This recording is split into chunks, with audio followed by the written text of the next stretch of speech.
Shoulders, गर्दन दर्द कर रही हो तो भी आप यहाँ से कार ड्राइव करके उदयपुर पहुँच जाएंगे और वापस भी लाएंगे। उस समय आप बैठे भी होते हैं और इतना लंबा सफ़र आप कर लेते हैं। मगर जैसे योग की सफ़र की बात आती है, यहाँ पर हमारे को अभ्यास करने में कितनी बार दिक्कत होती, कभी पैर को इधर कर रहे हैं, कभी इधर कर रहे हैं, होता है कि नहीं होता है? तो जब हमारा टारगेट मजबूत होता है, लक्ष्य मजबूत होता है, फिर हम उस दर्द को देखते नहीं।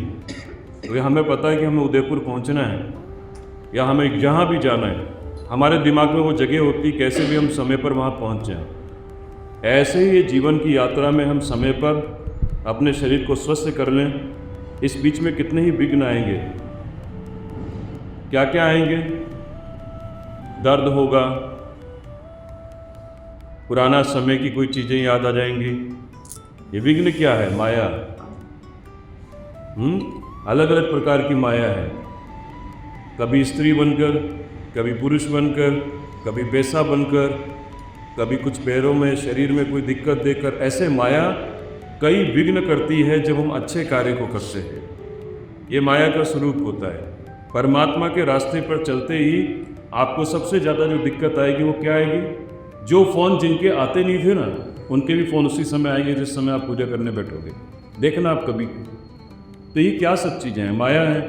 आपने एक को छोड़ा तो दूसरा कोई पकड़ लेगा आपको, उसको छोड़ोगे कुछ और, तो आपकी ये यात्रा, योग यात्रा बंद हो जाती है। इसलिए योग के अंदर ये लिखा हुआ है, सबसे पहले अनुशासन बनाओ और उसके लिए किसी का अनुयायी बनो। आप किसी को अपने जीवन में सम्मान की स्थिति में रखो।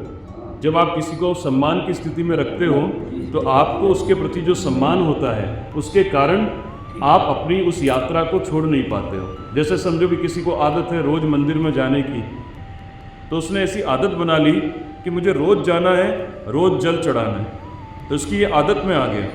तो रोज़ जल चढ़ाएगा, रोज़ जाएगा, रोज़ जाएगा, तो जो विघ्न आ रहे थे उसको, वो क्या होंगे? कम होने लग जाएंगे, क्योंकि उसकी आदत मजबूत हो गई।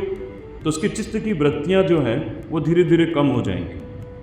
कितनी वृत्तियाँ, स्पंदन है, धड़कन है, खिंचाव है, दबाव है, भारीपन है, हल्कापन है, दर्द है, चुभन है, कुछ रिश्ता हुआ, कुछ टपकता हुआ। जैसे ध्यान करने बैठते हैं, हजारों संवेदनाएं माया स्वरूप काम करती हैं और इसके कारण हमारे में समर्पण नाम का योग नहीं हो पाता। इसलिए मंदिर छूट जाता है, अच्छी आदतें छूट जाती हैं। बुरी आदतों के लिए कुछ नहीं करना पड़ता है, क्योंकि राक्षस बैठे हुए हैं वेलकम करने के लिए।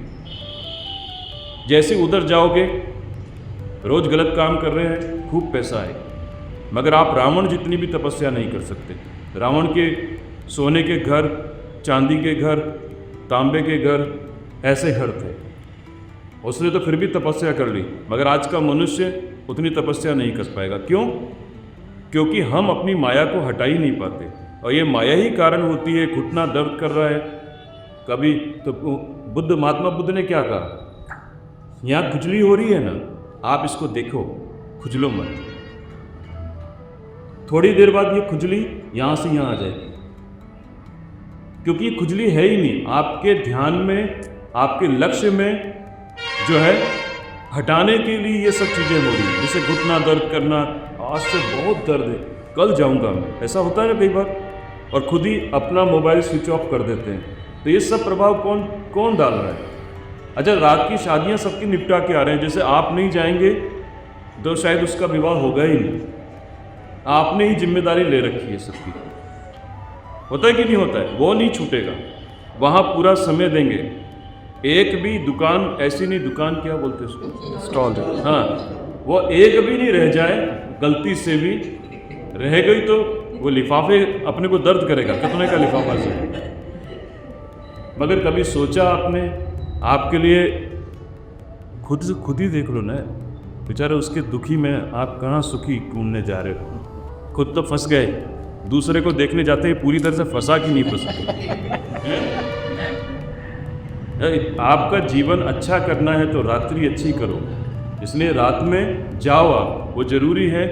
क्योंकि यदि नहीं जाओगे, जैसे मैं नहीं जा रहा होता हूँ तो मेरे पास भी, मैं तो कर ली शादी, तो मुझे डर नहीं आएगा तो नहीं आएगा, कोई फर्क नहीं पड़ता। मगर यदि विवाह के जा रहे हो तो एक तरह का भोजन करो, 50 जगह पर जाके भोजन मत करो। यदि आपको दाल चावल खाना है तो दाल चावल खाओ, रोटी सब्जी खानी तो रोटी सब्जी खाओ।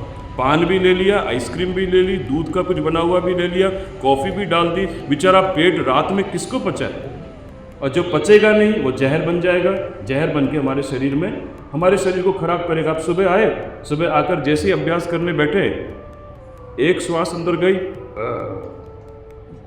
डकार बाहर गई, अंदर पहले से गैस बनी पड़ी है सब जगह। अब क्या अनुलोम विलोम, क्या कपालभाति, क्या भुजंगासन, सब गड़बड़ हो गया कि नहीं हो गया? तो ये क्या हुआ? विघ्न हुआ। विघ्न होने का कारण क्या था? अपनी दिनचर्या में अनियमितता, गलत भोजन, गलत उठना, गलत सोना, इसके कारण माया प्रभाव डाल रही है। माया प्रभाव किस पे नहीं डालती है? जिसमें नियमितता होती है। कुछ भी हो जाए, भैया ये फ़ोन बंद करो, ठीक है, मेरा टाइम है योग करने का। जैसे अभी स्कूल जाते हो बच्चों को पढ़ाने, नियमित रूप से जाते हो तो उस बच्चे में भी तरक्की होगी और आप में भी बराबर वहाँ बैंक अकाउंट में पैसा आएगा। सही है कि नहीं? नियमितता के कारण हो रहा है। सब जगह नियम समान है, इसलिए अपने आप को भी कितना भी रात में सोएं, सुबह उठ जाएं, सुबह आपको अपना जो दैनिक कर्म है पूरा करना है, योग अभ्यास करना है, भले 20 मिनट करो, मगर आप अपनी माया को मौका मत दो। माया को मौका दोगे तो गड़बड़ हो जाएगा। आपने सुना होगा, अरे गलती से भी हनुमान चालीसा मत कर लेना, पागल हो जाओगे। तो हनुमान जी महाराज हमें पागल करने के लिए देवता बने? नहाए नहीं तो हनुमान चालीसा नहीं छूना है गलती से भी। अरे पढ़ने वाले बच्चे को ये समझाना चाहिए हनुमान चालीसा करना ज़्यादा जरूरी है, स्नान हुआ नहीं हुआ कोई बात की बात है, वो वैसे ही सीख जाएगा स्नान करना।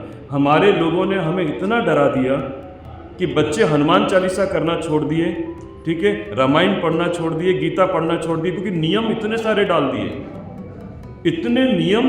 बेचारा वो क्या करेगा? नियम बनाने जाता है तब तक तो उसके अंदर से थोड़ी बहुत जो श्रद्धा थी वो चली जाती है। तो आज की हनुमान चालीसा भी गई, रामायण भी गई और गीता भी गई। हम अपने बच्चों को, जो ब्रह्मचारी हैं अभी, उनको क्या सिखाते हैं? बेटा सबसे पहले आपको ये पढ़ना है।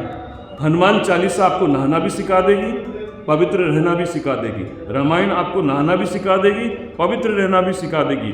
आपको उसके लिए स्पेशली अलग से तैयारी नहीं करनी। तैयारी करने बैठ गए, अब पढ़ने वाले बच्चे को मुझे बताइए उसको तैयारी करनी है और उस सुबह ब्रश करके इतना सारा, फिर वो एग्जाम की तैयारी कर रहा है, वो नहीं समय दे पाएगा। तो क्या सिखाते हैं हम? बेटा सुबह उठते ही सबसे पहले कुल्ला किया, फ्रेश होने जाके 10 घंटे आप उसमें मत बैठो, आप सबसे पहले पढ़ने बैठो।